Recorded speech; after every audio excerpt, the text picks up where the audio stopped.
ito ay rated SPG. Striktong patnubay at gabay ng magulang ang kailangan. Maaaring Lalong umiinit ang tensyon sa pagitan ni Martin at Hex. Hindi na napigilan ni Martin ang kanyang galit at diretsahan nitong inakusahan si Hex na kaya gustong gusto nitong makapaghiwalay sila ni Isa ay dahil may lihim umano itong pagnanasa sa kanyang asawa. Sinabi ni Martin na matagal niya nang napapansin ang kilos ni Hex at ngayon ay sigurado siya na may ibang motibo ito.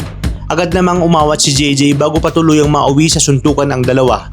Ngunit hindi rin nagpahuli si Hex at mariing ibinalik ang akusasyon kay Martin. Ayon sa kanya, wala itong karapatang magselos dahil si Martin mismo ang hindi naging tapat kay Isa. Ipinaalala pa niya na alam niyang si Martin ang tumulak sa kanya sa hagdan. Dagdag pa niya, hindi niya kasalanan kung si Isa na mismo ang gustong wakasan ang kanilang relasyon.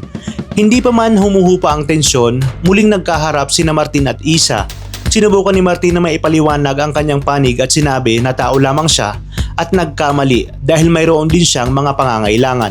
Ngunit lalong nag-init ang ulo ni Isa. Habang lumuluha, hinubad niya ang singsing sa kanyang daliri at ibinato ito kay Martin. Isang salita lamang ang kanyang binitawan, bullshit.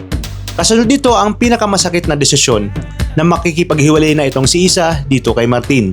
Tuluyan ang gumuho ang pagsasama nilang dalawa. Samantala nag-uusap naman sina JJ at Leila tungkol kay Martin. Hindi napagilan ni JJ na biruin ang sitwasyon at sinabi na sa dinami-dami ng lalaki ay doon pa pumatol si Leila sa may sabit. Natawa na lamang si Leila at tinanong kung sino ba ang tinutukoy nito. Dahilan para lalo pa silang magbiruan.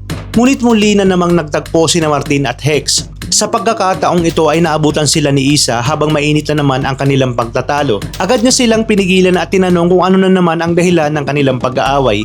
Inis na sinabi ni Hex na pinagbibintangan naman siya na may gusto umano siya kay Isa. Pero ang sumunod niyang sinabi ang lalong nagpayanig sa lahat. Actually Chip, totoo yon. Napalingon na lang si Isa.